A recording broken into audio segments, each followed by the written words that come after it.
آپ دیکھ رہے ہیں ایس کے ٹی وی۔ دوستو، بالآخر 75 دن بعد فقط 5 امدادی ٹرک غزہ میں داخل ہو چکے ہیں۔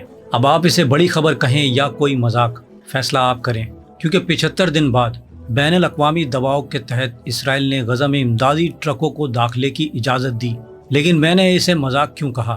اس لیے کہ صرف 5 ٹرک بھیجے گئے ہیں۔ کچھ جگہوں پہ یہ کہا جا رہا ہے کہ 9 ٹرک تھے، لیکن زیادہ تر خبریں یہی کہہ رہی ہیں کہ صرف 5 ٹرک داخل ہوئے ہیں۔ ان میں 2 ٹرکوں میں صرف کفن ہے۔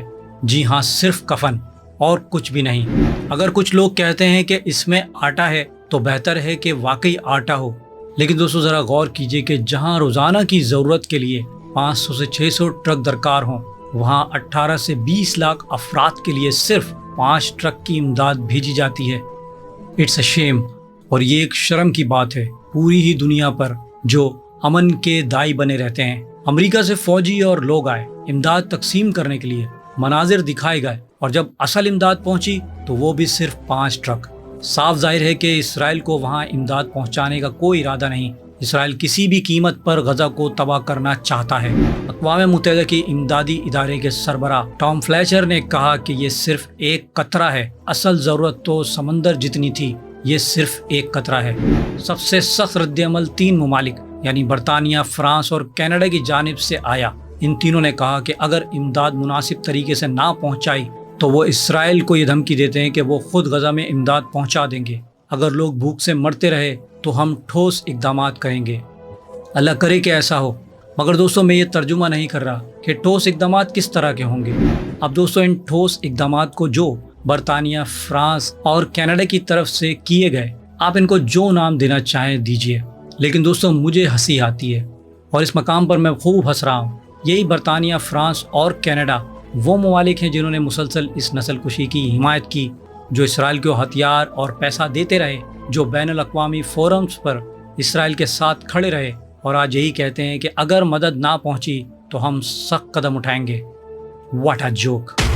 اور دوستو یورپی یونین بھی اب سوچ رہی ہے کہ اگر اسرائیل نے غزہ تک امداد کی اجازت نہ دی تو اسرائیل کے خلاف کیا کارروائی کی جائے۔ یہ سب 75 دن بعد ہو رہا ہے جب غزہ تک کوئی مدد نہیں پہنچی۔ اور دوستو یہ وہ لوگ ہیں جنہوں نے رمضان سے لے کر اب تک یعنی 2-2.5 مہینے تک یہ نہیں سوچا کہ وہاں نہ اناج جا رہا ہے، نہ دوا ہے، نہ کوئی اور چیز۔ وہاں صرف گولیاں جا رہی ہیں، بم برسائے جا رہے ہیں، لوگ مارے جا رہے ہیں۔ اب یہ ٹھوس اقدام ان لوگوں کو یاد آئے ہیں۔ اب دوستو خبریں آ رہی ہیں کہ اسرائیل پر پابندیاں لگ سکتی ہیں۔ ارے امریکہ تو اسرائیل کے ساتھ بیٹھا ہے، تمہاری پابندیاں کس کام کی؟ امریکہ تو اسرائیل کو پیسہ اور اسلحہ دے رہا ہے۔ قطر نے بھی بیان دیا ہے، اس نے کہا کہ ہم ہسپتال کی تباہی کی شدید مذمت کرتے ہیں۔ سعودی عرب نے بھی بیان جاری کیا ہے، لیکن یہ بیانات غزہ میں ایک بھی بھوکے شخص کا پیٹ نہیں بھر سکتے۔ برطانیہ ہو یا فرانس یا کینیڈا، ان کے بیانات کا کوئی اثر نہیں ہوگا۔ ان سے تو اسپین بہتر ہے، جس کے وزیر اعظم نے صاف کہا ہے کہ ہم نسل کشی کرنے والی ریاستوں سے کوئی تجارت نہیں کرتے۔ اسپین نے پہلے ہی اسرائیل سے تجارت پر پابندیاں لگائی تھیں اور اب مکمل بین لگا دیا ہے۔ کوئی لین دین نہیں، کوئی کاروبار نہیں ہوگا۔ اگر کوئی ملک اتنی سی ہمت بھی کر لے تو شاید کچھ اثر ہو، لیکن فی الحال تو صرف بیانات ہی دیے جا رہے ہیں۔ اب دوستو ذرا اسرائیل کے اندر کی بات کریں۔ اپوزیشن لیڈر یارو گولان، جن کا تعلق ڈیموکریٹ پارٹی سے ہے، ان کا ایک بیان آج پورے اسرائیل میں تہلکہ مچا رہا ہے۔ آپ کوئی بھی اسرائیلی اخبار اٹھا کر دیکھیں، ٹائمز آف اسرائیل ہو یا یروشلم ٹائم لے لیں، ہر جگہ یارو گولان کی سرخی لگی ہوئی ہے۔ انہوں نے کہا کہ اسرائیل بچوں کو صرف شوق کے لیے مار رہا ہے، یعنی غزہ کے بچوں کو مارا جا رہا ہے، اور وہ بھی بطور شوق کے۔ اور دوستوں میں آپ کو پہلے ہی بتا رہا تھا کہ اسرائیل کو نہ تو اپنی حفاظت کی پرواہ ہے، نہ حماس سے کوئی مسئلہ۔ اصل مقصد غزہ کے عوام سے انتقام لینا ہے، اسی لیے وہ بچوں کو بھی نشانہ بنا رہا ہے کہ اسرائیلی وزراء اور بڑے لوگوں نے بچوں کے قتل کو جائز قرار دیا۔ ایک ڈاکٹر کا بیان آیا تھا، ایک فوجی سرجن جو غزہ میں تعینات تھا، اس نے کہا غزہ کے بچوں کو ایسے مارنا چاہیے جیسے کاکروچ کو مارا جاتا ہے۔ اب آپ دیکھیے دوستو ان کی منافقت، یعنی اگر گھر میں کاکروچ آ جائے تو ہم فوراً مار دیتے ہیں، ویسے ہی دوستو ان کے مطابق غزہ کے بچوں کو کاکروچ کی طرح مار دینا چاہیے۔ اور یہ الفاظ ایک ڈاکٹر نے دیے جو اصل میں فوجی سرجن تھا، اور جب اس نے یہ الفاظ فیس بک پر لکھے اور بعد میں جب شرمندگی ہوئی تو اس نے پوسٹ ہٹا دی، لیکن اسکرین شاٹ موجود ہیں اور خبریں چھپائی نہیں جا سکتی۔ دوسری طرف ایک برطانوی ڈاکٹر وکٹوریا روز جو اس وقت غزہ میں ایک ہسپتال میں کام کر رہی ہیں، انہوں نے لکھا، یہ بچے اس لیے مر رہے ہیں کیونکہ انہیں طبی سہولیات نہیں مل رہی، نہ دوا نہ اسپتال، اور اس سب کے پیچھے صرف اسرائیل ہے جو امداد پہنچنے ہی نہیں دے رہا۔ اسرائیل نے مکمل منصوبہ بندی کے ساتھ غزہ کو بھوکا مارا ہے۔ اور دوستو، خبر یہ ہے کہ جو بائیڈن کو کینسر ہو گیا ہے، لیکن اسی دوران غزہ کا واحد کینسر ہسپتال تباہ کر دیا گیا۔ پہلے جب ہسپتال تباہ کیا گیا تھا، اسرائیل نے کہا یہ غلطی سے میزائل چل گیا ہے، پوری دنیا نے مان لیا اور خاموش ہو گئی، اور اس کا نتیجہ یہ نکلا کہ ایک کے بعد ایک ہسپتال بند ہوتا گیا۔ اب تو دوستو یہاں تک ہو گیا ہے کہ اب وہ بہانے بھی نہیں بناتے، اب وہ براہ راست ہسپتالوں، کالجوں، یونیورسٹیوں اور مساجد کو تباہ کر رہے ہیں۔ اور دوستو اس وقت رفح میں جو ملبہ پڑا ہوا ہے وہ بھی اڑایا جا رہا ہے۔ اسرائیل نے صاف کہہ دیا ہے کہ ہم پورے غزہ پر قبضہ کریں گے اور اسے تباہ کر دیں گے۔ اسرائیل کے وزیر خزانہ سمروچ نے بھی کہا ہے کہ اگر تمام یرغمالی بھی واپس آ جائیں تب بھی ہم جنگ نہیں روکیں گے، یعنی مقصد صرف اور صرف تباہی ہے۔ اور دوستو اگر بین الاقوامی برادری صرف بیانات ہی دیتی رہی تو یہ داغ ہمیشہ ان پر رہے گا کہ ایک زندہ قوم کو تباہ کیا جا رہا تھا اور وہ صرف تماشائی بنے رہے۔ حمد ہسپتال پر حملے کا جواز یہ دیا گیا کہ احمد سوار وہاں چھپا ہوا تھا، لیکن اب اسرائیلی اخبارات لکھ رہے ہیں کہ احمد سوار زندہ ہے، یعنی مقصد صرف ہسپتال تباہ کرنا تھا۔ بہانہ کوئی بھی ہو، یہ سب پچھلے 2 سال سے چل رہا ہے اور پوری دنیا خاموش تماشائی بنی ہوئی ہے۔ اور دوستو اب ذرا انٹرنیشنل سیاست کی طرف چلتے ہیں کہ خبریں آئی ہیں کہ ٹرمپ نے نیتن یاہو سے 2 گھنٹے فون پر بات کی۔